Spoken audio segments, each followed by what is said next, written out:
तब क्यों नहीं बोलते? तब भी बोलते ना बीजेपी के अंडर सुप्रीम कोर्ट। तो ये भी कहते हैं सुप्रीम कोर्ट किसका है? सेंटर का है। तो विकास हुआ है बीजेपी गवर्नमेंट कुछ में। विकास हुआ है। और देखिए एक छोटी सी बात है, लोग कहते हैं 10 साल, मैं इसको 10 साल नहीं बोलूंगा, मैं इसको कहूंगा 7 साल। से वादा किया, वो वादा किया 2 करोड़ रोजगार हम देंगे, नौकरी देंगे।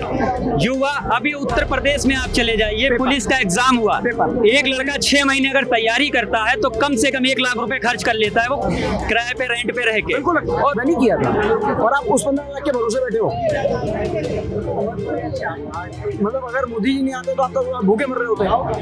2024 इस बार लोकसभा चुनाव किसके हक में जा रहा है और 400 पार होगा क्या?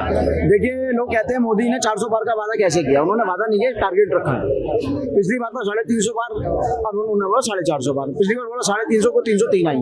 बीजेपी किस मुद्दे पे वोट मांग रही है? विकास तो क्या नहीं है? जनता का कहना है कि विकास नहीं हुआ। 2 करोड़ रोजगार की बात की थी आपने, स्वास्थ्य की बात की उन्होंने थी। रोजगार, सरकारी रोजगार की बात नहीं करी थी। रोजगार मिलेंगे, स्टार्टअप भी चलाया और भी बहुत काम हुए भैया। 2 करोड़ नौकरी का बात हुआ था, नौकरी की बात नहीं, तो रोजगार की बात है। नौकरी की बात हो रही है। और अगर बात आ जाए तो 15 लाख की भी बात आ रही है कि 15 लाख रुपए का 15 लाख 15 कहा था आ सकते हैं, ये नहीं कहा था कि आएंगे।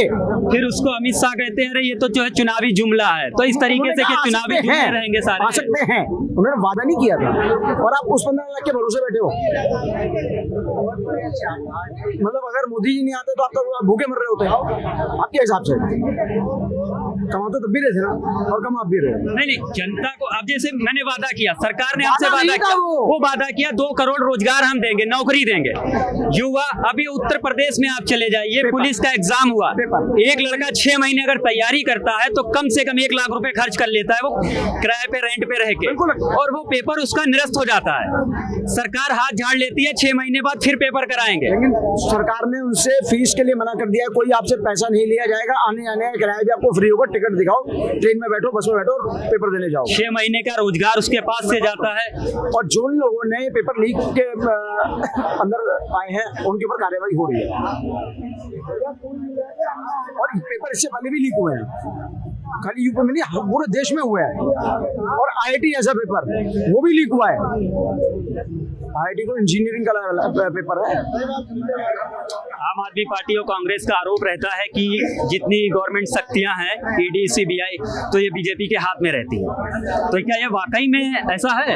आप लोगों को क्या लगता है? स्वतंत्र संस्था है ये, किसी के हाथ की नहीं है। अब ये तो कह देंगे सुप्रीम कोर्ट भी इनके हाथ है, और सुप्रीम कोर्ट ही कई बार फिर बीजेपी कांग्रेस भी बोलती है। तब क्यों नहीं बोलते? तब क्यों नहीं बोलते? तब भी बोलते ना बीजेपी के अंडर सुप्रीम कोर्ट।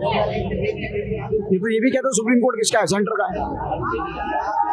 तो विकास हुआ है बीजेपी गवर्नमेंट में। विकास हुआ है। और देखिए एक छोटी सी बात है, लोग कहते हैं 10 साल, मैं इसको 10 साल नहीं बोलूंगा, मैं इसको कहूंगा 7 साल।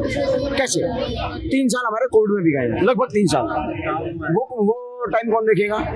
उसको लेस करोगे ना। एक आरोप और भी लग रहा है चंदा घोटाला, जो चंदा घोटाला वो सबको मिला है, सबको मिला है। पेट्रोल बॉन्ड लाया कौन? BJP government. शायद आपको ये ध्यान हो। ठीक है। अगर वो घोटालेबाज होती तो शायद लाती ना। बीजेपी अगर घोटालेबाज नहीं है तो उसे सबसे पहले बताना चाहिए था कि हमारे पास इतना चंदा आ गया। भाई जनता को तो पता होना चाहिए। जनता को पता होना चाहिए, जो बैंक ने छुपाए। अगर जैसे चलो लोग कहते हैं स्टेट बैंक सारे संस्थाएं भाजपा के हाथ में, मोदी जी की गवर्नमेंट में है, तो भैया SBI छुपा भी सकती थी, लेकिन उन्होंने छुपाया तो नहीं, छुपाया तो नहीं, सारा दिया ना। सबसे दूसरे नंबर पे किसको मिला? TMC को।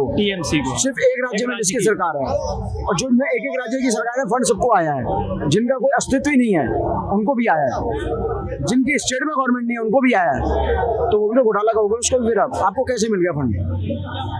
और मजे की बात है, अभी जैसे शराब घोटाले की बात चले, के कविता दिल्ली में बैठ के 100 से पैसा क्यों आया? दिल्ली में बैठ के पैसा 100 से क्यों आया? और के कविता ने उसको एक्सेप्ट किया कि हाँ वहाँ से पैसा आया है। उसके बाद ही केजरीवाल जी को अरेस्ट किया गया। मतलब पहले केजरीवाल को करते, बाद में। तो इस बार 400 पार होगा? 400 पार तो नहीं कहूँगा, हाँ 400 के टच में कम भी हो सकता है। किसके चेहरे पे बीजेपी चुनाव लड़ रही है इस बार? चेहरे पे नहीं लड़ रही है, कामों पे लड़ रही है। चेहरा तो आपको ही पता कौन है। भाजपा को चेहरा दिखाने की जरूरत नहीं है इस टाइम, विपक्ष को चेहरा दिखाने की जरूरत है, वो दिखा नहीं रहे हैं। तो ये मेरे साथ दिल्ली की जनता है और इनका कहना है कि अरविंद केजरीवाल जो गिरफ्तारी में है इस टाइम, ईडी के गिरफ्त में है और उनके ऊपर शराब घोटाले का आरोप लगा हुआ है। तो ये जनता ने कहा कि वो अपने हिसाब से ठीक है, जो भी हो रहा है उसका न्यायालय हिसाब किताब करेगा।